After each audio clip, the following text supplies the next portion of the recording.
After my dad's funeral, when everyone was discussing the inheritance, my brother-in-law, married to my sister Maria, suddenly claimed that all the money and stocks, including $10 million, should go to Maria because she's the oldest sibling. Maria and her husband were happy about it, but the lawyer said they couldn't just decide that. My name is Eric, I'm 39, work in sales, and have a wife and 2 kids. My dad owned a significant part of a company and continued working even in his old age. My sister Maria, who is older than me, has always caused our parents trouble with her bad behavior. Even now, in her middle age, she doesn't have a steady job and lives as she pleases. I've never been close to her because of her behavior, so I've always kept my distance. Then, out of nowhere, when she turned 47, she introduced us to her fiancé, Oscar, who is younger, good-looking, but quite lazy and not very pleasant. Maria asked Dad for money for their wedding without hesitation, spent it all quickly, and then asked for more, which upset Dad. She seemed to think she'd eventually inherit everything, so it didn't matter. I just watched her with a cold stare. Less than a year after Maria's wedding, Dad had a heart attack while playing golf and passed away a few days later. It was a hard blow for me, and I felt really sad. The news of Dad's passing shocked his friends, and our phones kept ringing with condolences. I couldn't just sit and cry, so I took charge, helping my stunned mom with all the funeral arrangements.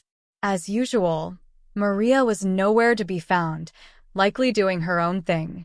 After the funeral, exhausted, Mom and I finally had a moment to rest, but the next day, a lawyer came to discuss Dad's will. Mom and I knew what was in it, but Maria and her husband showed up, unaware, and claimed that all of Dad's stocks and the $10 million inheritance should go to Maria. They thought this was a done deal and celebrated, but the lawyer interrupted them. "Hold on a minute," the lawyer said, surprised. My sister and her husband were shocked, protesting that Maria should inherit everything as the oldest daughter. It became clear that they had been banking on this inheritance.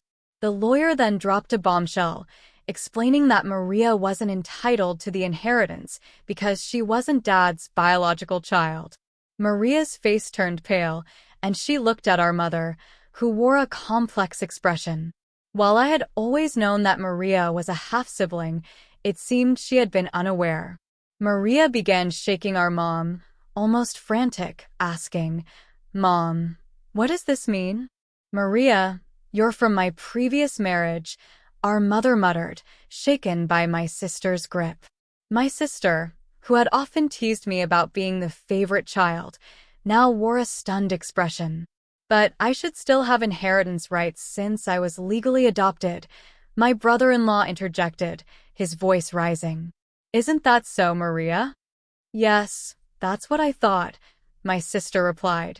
But our mother shook her head, explaining that there had been no legal adoption. Both my sister and brother-in-law were incredulous. "That can't be. I'm the oldest daughter. Even Dad said so," my sister exclaimed. Her anger then turned towards me. "I'm not going to let you take everything," she snapped, her voice filled with entitlement. Irritated, I responded, "After all the support Dad gave you, you still say that? Be quiet. I'm his rightful heir." My sister and brother-in-law protested, arguing, "But what's wrong with a father supporting his daughter?" I sighed, feeling the weight of the situation. While it's normal for parents to support their children, my sister had been using my father's money to settle debts and handle various issues. Mrs. Watson, my wife, who had been silent until now, suggested, "Why don't we let Maria see the will too?" My sister panicked, realizing she had no idea about its contents. She had brushed off the discussions about the will when Dad wanted us all to review it together, opting instead to go out and have fun. Seeing her panic, my brother-in-law glared at her. "What were you thinking?" "This was important," he scolded. Faced with the reality of the situation, they agreed to listen. The lawyer then revealed the will, which stated clearly that the inheritance was for me and my mother. It also explained why Dad never adopted my sister. Initially, he intended to, but her behavior towards me, her half-brother, and her reckless spending disappointed him. Realizing she had no inheritance rights, my sister was stunned. "Damn it, what now?" she muttered. Suddenly, my brother-in-law raised his voice, accusing her. "You lied to me. You said you had money." His demeanor turned aggressive, shocking my mother and sister, but I wasn't surprised. My brother-in-law had always shown signs of greed. Perhaps he even married my sister for her perceived wealth. "Maria, don't come back until you've got some money," he commanded. "Wait, Oscar, what do you mean?" my sister asked, clearly distressed and confused by the situation unraveling before her. "I was going to be wealthy." "What a letdown," my brother-in-law shouted, roughly pushing past my sister as he stormed out of the room. Left behind, my sister glared at us, her face red with anger.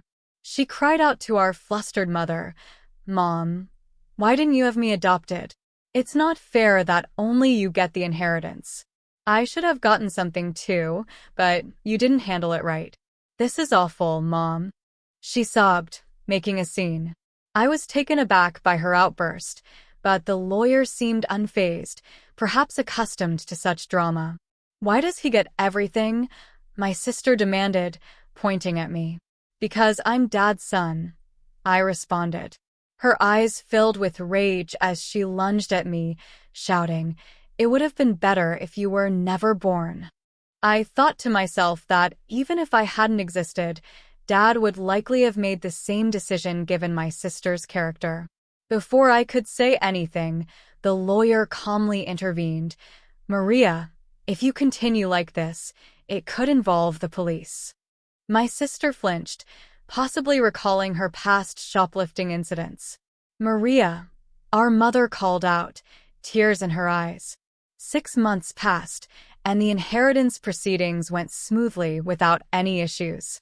Though my sister and brother-in-law grumbled for a bit, the lawyer's efficient management left them with no room to meddle. My mother did give my sister some money, but I refrained from commenting on it. What bothered me most was their sudden disappearance with the funds, displaying their blatant gold-digging behavior. This left a sour taste in the mouths of our relatives who were aware of the situation. One day, I took my mother, wife, and daughter out for a meal, thanks to my wife's suggestion. My mother, who had been somewhat withdrawn since Dad's passing, seemed more cheerful in the company of her adorable granddaughter. "Hey, Mom, why don't you come live with us?" I proposed. "But you know Maria might drop by sometimes," she replied. "She only shows up when she needs money, right? Don't be too accommodating with her," I cautioned. My mother hesitated. Her reluctance was understandable given that my sister is her biological daughter. Plus, if our family moved into the family home, my sister might stir up trouble again. Respecting her concerns, I simply asked her to think it over. As I drove towards the family home to drop her off, we noticed lights on in the supposedly empty house. It wasn't the time for the helper to be there, so maybe my sister had returned. With that in mind, we approached the house cautiously, unsure of what we might find. I parked the car in the garage and suggested, "Let's pop in for a quick coffee." As we stepped out of the car and headed towards the entrance, a car suddenly swerved towards us, narrowly missing us. Reacting to my daughter's cry, I instinctively shielded my wife. Although the car only grazed me, I was thrown into a nearby flower bed, taking a hard knock. The car came to a halt after hitting the garage entrance. "Are you all right, honey?" My wife and daughter rushed over to help me up, while my mother stood trembling at the entrance, understandably shaken. Panic ensued, and I was rushed to the hospital by ambulance, where I had to stay overnight. Later, I learned that the driver was Oscar, my brother-in-law. He claimed to the police that he mistook the accelerator for the brake, but I doubted his explanation. When my mother and sister visited me in the hospital, my sister looked at me coldly and remarked, "You're surprisingly resilient, aren't you?" I couldn't help but think that if I had been seriously injured, my mother would have inherited everything. "Too bad for you," I said with a smirk. My sister visibly tensed. "You were counting on it, weren't you?" I noticed her discomfort as she looked away. "Well, Mom told me she plans to waive her inheritance for me," I continued, "so causing such an accident was pointless." My sister seemed taken aback by this revelation. It appeared incomprehensible to her that someone would refuse what they could inherit. "I have a wife and kids, so Mom asked me to pass it on to them. That's what parents do." But, my sister stuttered. "I even made a will early on, following Dad's example," I continued, leaving my sister speechless. "So unfortunately, my share won't be going to Mom anymore." My sister trembled and shook as she stared at me. "Can't you at least give me some? There's $10 million, right?" When I firmly refused, my sister's face contorted into a furious expression. She grabbed my collar and demanded, "Give me half. I'm your sister." I regarded her with pity as she continued to scream in an unsettling tone, perhaps driven to madness by the prospect of the inheritance. "Don't you realize that your greed would disappoint Dad?" I said. My sister's face flushed with anger as she reached for my throat. "Maria, what are you doing?" My mother intervened, her voice raised as nurses arrived to escort my sister out. Although my mother seemed inclined to defend my sister, it was clear that my sister had directed insults toward her too. The situation left my family and me in shock, grappling with the extent of my sister's desperation and the lengths she would go to for money. Where did I go wrong in raising her? It was heartbreaking to hear my mother say this with sadness in her voice. Shortly after, my mother fell ill. As her condition worsened, my wife and I stepped in to assist with transportation and household tasks at the family home. This seemed to upset my sister, likely because she had encountered my wife during her visits to ask for money or had heard about our help from our mother. One day, my sister called me abruptly. "From now on, we'll take care of Mom. You two don't need to come," she declared. "What's this all about?" I tried to reason with her, but my sister didn't listen and hung up, claiming it was already decided. I confirmed with my wife, who had received the same message and had also been dismissed. Concerned about my sister's lack of experience in caregiving or household duties, I quickly reached out to my mother. Surprisingly, my brother-in-law had some caregiving experience. At that point, my mother was still quite independent, so it seemed manageable for the time being, which provided some relief. However, within a month, my mother was rushed to the hospital by ambulance due to a medication dosage error. She appeared alarmingly frail when we arrived, and the doctor was puzzled, noting that my mother had never made such a mistake before. My wife stayed with her while I went back to the family home to investigate. The house was in disarray. The fridge was empty despite my mother's love for cooking, and it seemed the hired help had been canceled without discussion. I felt ashamed for even considering trusting my sister and was furious. A significant amount of money had been withdrawn from my mother's bank account, even though her bank card and PIN were secured in a safe. Thankfully, the account containing the inheritance was untouched in a safe deposit box, but most of the funds allocated for living expenses were gone. I gathered essential items for my mother's hospital stay, including her bank card, and returned to explain the situation to her. Did Maria? My mother seemed unaware of the bank card situation. It was clear that my sister had likely taken advantage of her access to the house and the safe, further complicating the family's already strained relationships. The realization left us grappling with how to protect my mother and manage the family dynamics going forward. When I inquired about the medication error, my mother looked somber and confessed that it had been prepared by my brother-in-law. "Mom, Perhaps it's best not to allow my sister into the house anymore, I suggested. Eric, I promise to take care of you, but the house is in such disarray, and you've lost so much weight. Have you been eating properly? Her words weighed heavily on me.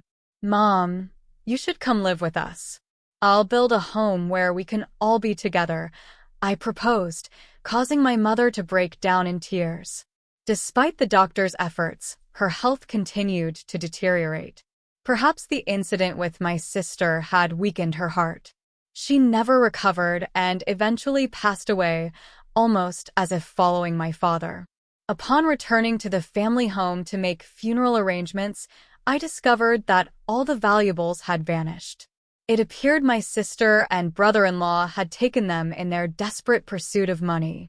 Standing amidst the empty rooms, I was first shocked and then consumed by a fierce anger. I vowed to hold them accountable for their actions. The day after my mother's funeral, my sister and I were scheduled to meet with the lawyer, presumably to discuss the inheritance. Too bad, Mom's inheritance rightfully belongs to me, her daughter, my sister boldly declared. I couldn't help but chuckle at her statement, as it seemed she was gravely mistaken. Let's see what the will says, I suggested. As the lawyer unveiled the will, my sister's face drained of color. No, this can't be. Maria is not entitled to inherit anything. That's Dad's final wish, the lawyer stated firmly. My brother-in-law exploded. This is absurd. Maria is that old woman's biological child. He swept items off the table in anger. You can't deceive us. Give us the inheritance now. Oscar, did you try to harm my mom? I confronted him. He shot me an irritated glare. What? I never did such a thing, he retorted. Then why was there a mistake with her medication? I pressed, demanding answers and accountability. The tension in the room was palpable as my sister and brother-in-law faced the consequences of their actions and the reality of the situation. I pressed further. My brother-in-law scowled in annoyance. Who cares about that, Eric? It's outrageous that we're not getting any inheritance, my sister interjected, seemingly losing her composure. What have you done? I asked her, stunned. It seemed she hadn't rushed over after hearing about our mother's passing but had been banking on the inheritance to cover her expenses. Tell me this isn't true. I'm getting nothing, my sister demanded of the lawyer. The lawyer began carefully explaining the legal distribution of the inheritance. However, after deducting the amount my sister had withdrawn and the items she had sold, there was almost nothing left. She scratched her head in frustration. This outcome was reached after consulting with the lawyer in advance. I interjected. That can't be. It can't be this little, my sister muttered to herself, clearly dissatisfied. Having relied on our parents without ever experiencing the hardships of work, she seemed out of touch with reality. I couldn't contain my contempt for her. Mom thought you'd take care of her, but you just took her money and abandoned her. You ungrateful person. I couldn't hold back my anger. Taking care of someone costs money, you know, my sister shot back. Then show me the detailed expenses you used for Mom's living costs. I'll cover the necessary expenses, I challenged her, extending my hand. My sister's face paled, and her lips trembled. I don't have that. Without receipts, it won't be recognized, the lawyer emphasized, leaving my sister speechless. Facing her, my brother-in-law attempted to sway me with a pleading tone. Eric, your sister really needs help. Can't you lend her a hand, even just a little? I declined firmly, feeling my frustration growing. It seemed my brother-in-law was reaching his limit too. If everything had gone as planned, Maria would have had the entire inheritance by now, he muttered. What do you mean by that? I questioned, but before I could delve deeper, my brother-in-law let slip a revealing comment. Because of this guy, nothing ever goes smoothly. I was supposed to get a new car, but all I got was barely enough for repairs. My sister desperately tried to interject, but it was too late. That's a serious accusation. It sounds like fraud, the lawyer remarked, holding her recorder and smiling at the couple. What? That's illegal. I clearly stated at the outset that this meeting would be recorded, and you both agreed to it. My brother-in-law paled upon realizing his mistake. Turning to him, I declared, "Oscar, I'll be pressing charges for that accident." "Don't be absurd. There's no evidence." "You've just provided the evidence yourself," I replied. My sister burst into tears and shook my brother-in-law in frustration. "You fool, it's all your fault. What are we going to do now?" Eventually, my brother-in-law faced criminal charges, and his previous offenses also came to light, leading to his detention by the police. My sister, implicated as an accomplice, received a lesser sentence. However, unable to afford her rent, she sought help from relatives but was rejected by everyone. As for me, I continued to work diligently without relying on any inheritance, finding solace in the dividends from stock as a small pleasure. This experience had taught me the value of self-reliance and integrity, and I focused on building a secure future for my family.